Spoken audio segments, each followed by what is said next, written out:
amigos. ¿Cómo estás? Welcome back. Bien. Muy bien, muy bien. We're going to do this whole episode in Spanish, so get your Google Translate on if you're tuning in from Australia. And you can't understand what on earth we're saying. Kidding. I have no idea how to speak Spanish. No, we are doing our best, but we are clearly tourists. And Every time I keep going to answer in French, I'm like, merci. People on the street, do you want some massage? Massage? I'm like, no merci. And that's all as far as I get. But anyway, we're back. So we're in Puerto Vallarta, or PV for short. PV for the locals if you're in Mexico. But we're here for the next week. Yeah. Oh, no, we're here till Saturday. Then we're going north or south? We're going to Sayulita. I don't know where it is. Also, it's close by. It's like a 45-minute drive from here, and it's a smaller town again. And it'd be awesome fun. Yeah. So we're having a great time. We've been in Mexico for 2 days. No, we got in yesterday. We got in yesterday. So how was jet lag? 1 full day. What was that trip like? I'm feeling a little bit tired now because I just was laying down on my bed on my phone, and now my eyes are starting to feel heavy. It was a bit of a wild trip. We went the long route because when we were going to Australia, we stopped in Hawaii. And we had return flights. A little bit cheaper, but this time we had to use a return flight. So it was here to Auckland, which is 4 hours, Auckland to Hawaii, which is 8 hours, Hawaii. No, it was 9.5, wasn't it? Oh, something like that. It was long. Long enough. And then from Hawaii to LA, we slept for like 4 hours. Which is 5.5. That was a long flight. That felt really long. Yeah, and then to PV, it was another 3. So a very long flight. But now that we're here, it's very exciting. It's very fun, and the food's amazing. It's great weather. It's nice and warm. The rest of the United States is cold at the moment. So being here and escaping all of that is great. Juicy. Yeah, no, it's good. And the food is very good. Yeah. Lots of tacos. The breakfast burrito. I swear the breakfast burrito this morning was your general breakfast burrito without all the heaviness to it. And instead of having a tortilla wrap, it was definitely a crepe. It was French inspired, for sure. Did you like it? I loved it. I thought it was one of the greatest combos I've ever had. Yeah, it was pretty good. I've been really enjoying the street tacos, which has been probably the best food we've had. We've been to a couple of the restaurants now, and we went to the street tacos when we first landed, and the street tacos trump all. And they're about 1/4 of the price. Yeah, so that's what I really love about it. Yeah, it's just like delicious. Wild. But darling, you obviously announced this week, even though we did an episode on it. Yep. About the IVF and all of that. Yep. How are you feeling after that in the aftermath? Wow, it was like just a tsunami of support. I don't know if tsunami is the right word. It was just like a wave of... Tsunami is just a bigger wave. But something more impactful wave.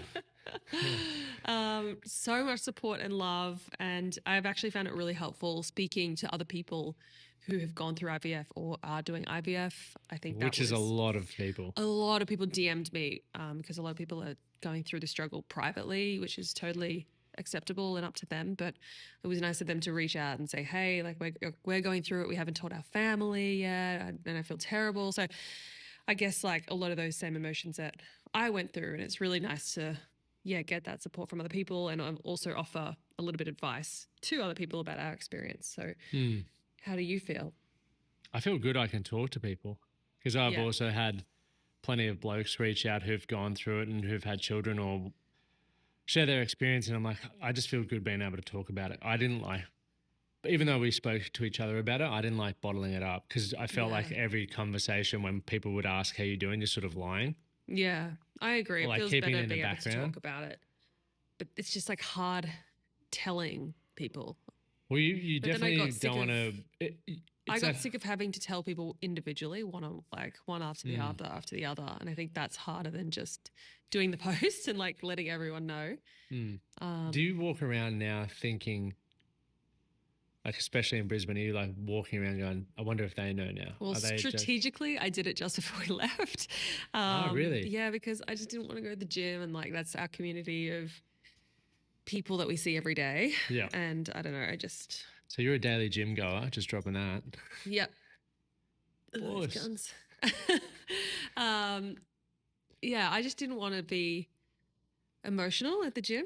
You know, I just don't want to really, I don't know. Yeah. I felt like when I posted it, it was another emotional day, like reading all the comments and like expressing, getting all of it out. And now I feel better about it. And I feel when I go back, I'll be ready to actually talk to people in person about it. Yeah. Do you agree?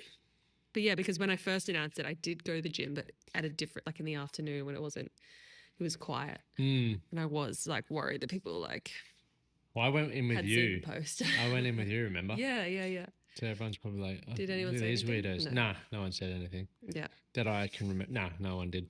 Well, it's been a massive week, obviously emotionally from that point of view, but also then The flight. I guess the flight and get into Mexico. I'm feeling personally jet lagged. I can't wait to. Me too. It's 4:24 as we're recording this, which means in 90 minutes I can go to bed, like 90 without minutes? being like an old dude. All right, I'll We're push gonna it. get some dinner first. Yeah, well, obviously, and then we're gonna We kick have it an because we early got a big day tomorrow. I got to run 30K in the morning, and then we've got a boat day. Yeah. So I do want a good sleep. Yeah, we'll have an early one. I'm feeling pretty tired too.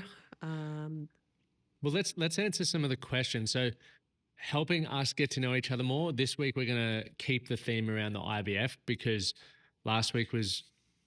Now that we're talking about it with people, I think we can probably answer questions that we've been asked or are preparing to answer on here now, and we can ask each other. So, get your phone out, darling, because you have the questions, and you can go first because it does say age before beauty. I mean. Okay. Ladies before men. How has this IVF journey changed the way you see our relationship? Oh, that's a great question. I feel like I just love you more. I think I love you more every day because it's like what we're going through anyway. Like it's just part of life. I don't really think it's. I do worry about how you take it. Like I don't, and I think as I was saying last week, I worry. I don't worry. So I don't like that. There's not a solution for us. Like in terms of IVF is obviously a solution, but there's nothing that I could. You said it last week. Like work harder to do. Yeah. Can definitely shag more, but that doesn't. Doesn't seem to be solving the problem. Yeah. Yet. So I feel like when things are out of my control, I absolutely don't like that. But in terms of how it's impacted our relationship, I think it's made us change the way. I think hopefully it's made it. I think we've become stronger for sure. I mean, you go through something as heartbreaking and emotionally challenging like this, and it can either make or break a couple. And I think it's definitely made us stronger so far. Yeah, and I don't think either of us are blaming. Like I know some people blame people. I don't feel like we're blamed. It's not like personal. It's just like a hurdle to overcome. Yeah, exactly. Okay. Right. It's lucky to ask Amy. Here we go. What has been the hardest part of IVF for you emotionally? So many things. Where to begin? I think like actually getting to the decision of, yep, we're going to do IVF was a bit of a shock for me personally. And a lot of that was to do with just timing and like our schedules. So because we don't have anything quote unquote wrong, the doctor did say that, you know, it probably could happen if we kept trying, but maybe it won't. You know, and so she was like, just with, you know, I said, well, I'm only in Australia for another, you know, for that 6 month period. 6 weeks or so, yeah. I think we did extend it because of this whole IVF thing as well. But yeah, cat's out of the bag. We were meant to go back in November 14, but that's why we extended. Yeah. So I extended the trip and the doctor was like, you know, you're only here for a short time. Why don't we just go in aggressively? You can try all these other methods that are less effective, or you can just go and try IVF and just do the most effective method right off the bat, which is also the most expensive. But we made the decision that we were going to do that because we don't have the luxury of time, you know? Also, like I'm 34, and if we kept trying, which we'd already been trying for 2 years, so I'm just like done with that method. The old-fashioned method isn't quite doing it for us. So I was like, let's just do it.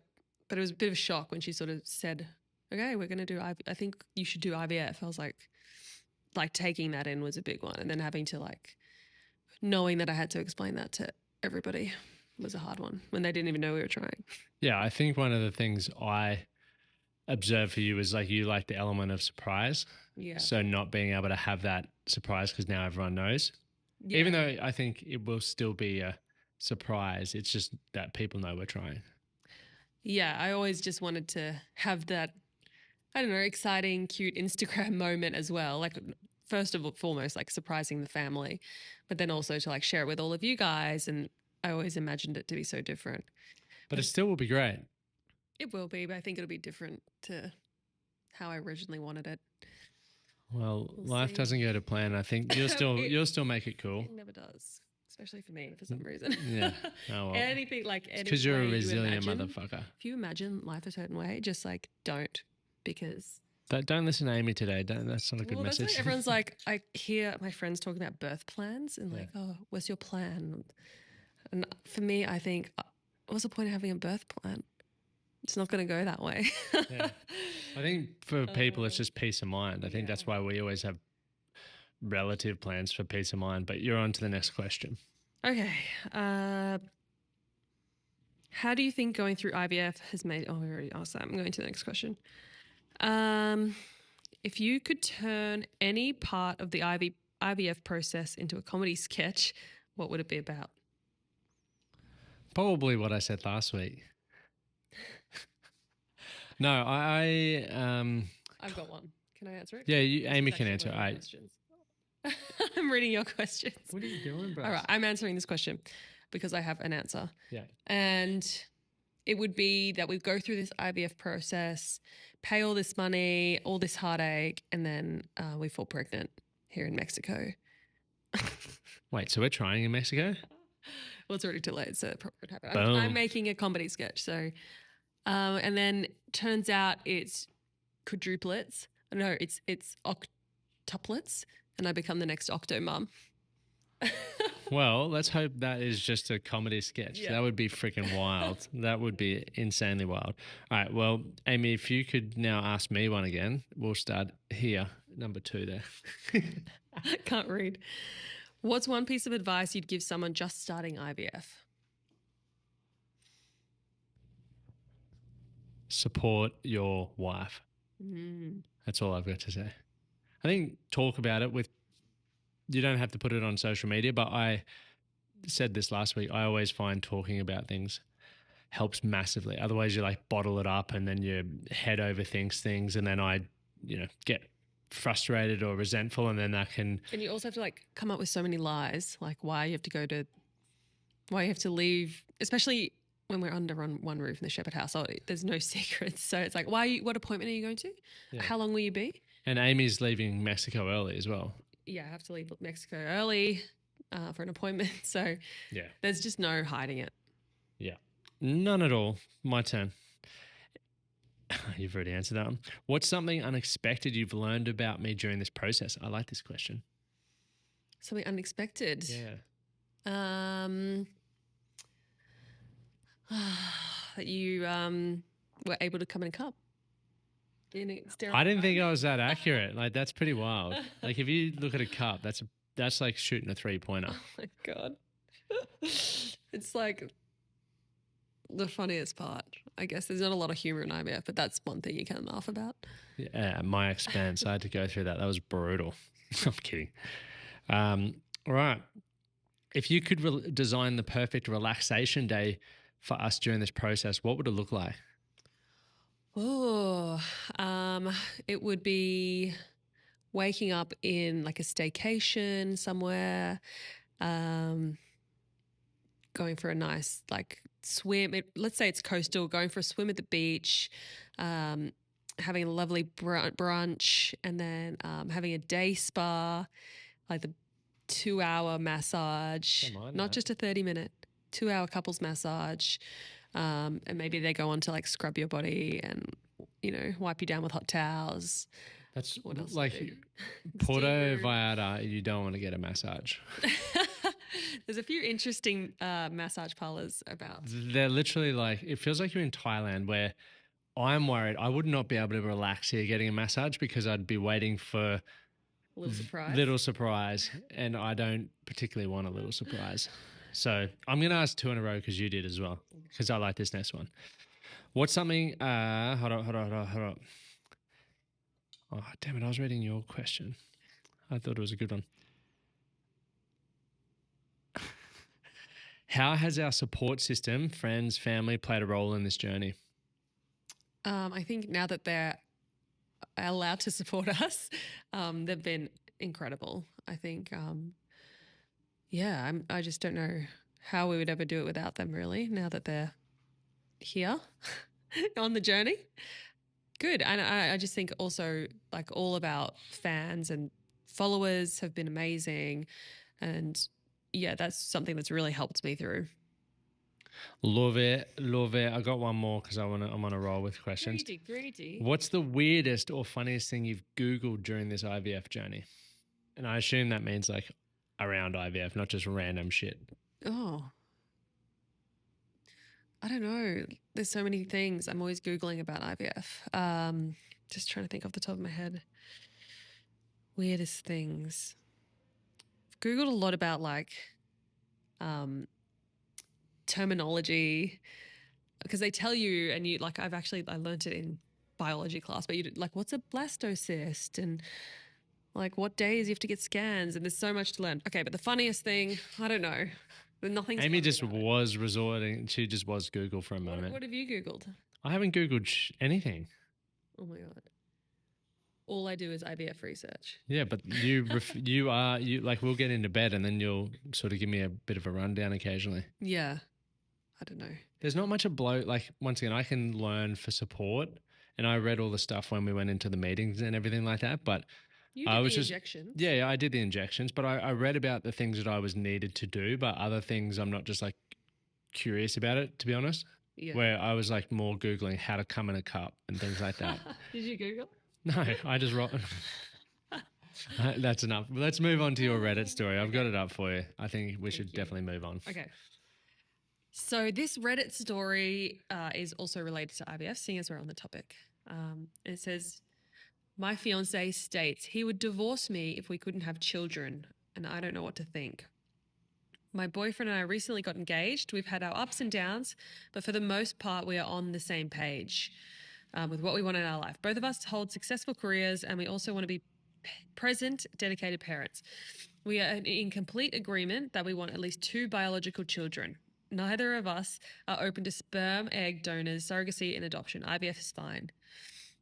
Just a word of warning to this person. Life never goes the way you want it. Okay.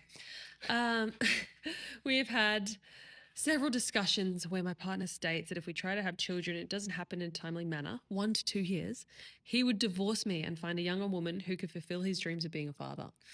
Naturally, this makes me sick to my stomach. I acknowledge that fatherhood is important to him, and I would absolutely do anything in my power to ensure our chances are as good as they can be.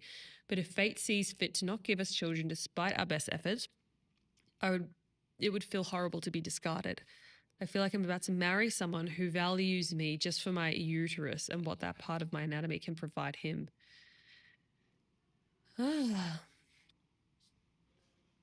Oh, this is the point I was going to make. She said, if we discovered somehow that my partner was infertile, I would not leave him. I believe in sickness and in health. I chose to be with him because I value our relationship.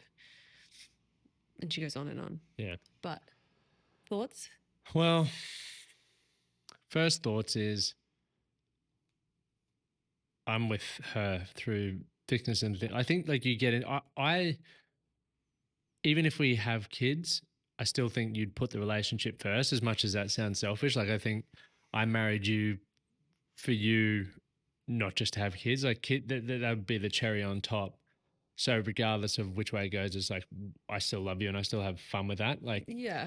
And there's so much that life has to offer other than having kids. You know, there's travel, there's more travel. Right. No, like I would just that's spend all our money on us and like live in a mansion. Yeah, you would figure that out. Like, and some people don't want children, and that's fine. So I just think if you put all the onus on your wife without taking any responsibility, you're an absolute. Also, you're already stressing her out, which is really bad for fertility. So if you're saying that, like, there's probably a heap of other issues as well. Yeah, straight up. That's a big red cross. Yeah, what makes him think that his sperm's so perfect? Because it's a lot of people think that it's mostly women that are the infertile, but it's actually 50-50. Flip that. When it That's comes- like yeah, that's a stat. that's That's heads a or stat tails for right you. there. It's, Heads or tails. Yeah, infertility, it is 50-50. So check yourself before you wreck yourself. Go come in a cup and check your own sperm, okay? Because And if you can hit the cup, you might be that's shooting also blanks. a 50% chance too. All right, ladies and gentlemen. Well, that was a good story this week. And thank you guys. If you have more questions, remember, message us on Instagram, join Amy in Patreon. You can check all of that out there. So if you listen to last week's episode, I've been talking about a song that I wrote about infertility. I've been trying to post it, but for some reason, I don't know if the internet's not good enough. Internet sucks here. I can't even send an iMessage. So I'm sorry. I'm trying to get it to you. Hopefully at our next hotel, the internet's a bit better and I will post it. I think we have Starlink at the next one. So good. Elon Musk is reliable. So that'll be great. Yeah. So I'll be posting it there first to Patreon. So if you guys are listening and you want to join, it's at Amy Shepherd Pie. Patreon.com/Amy Like the shepherd pies. Cool. All right. As always.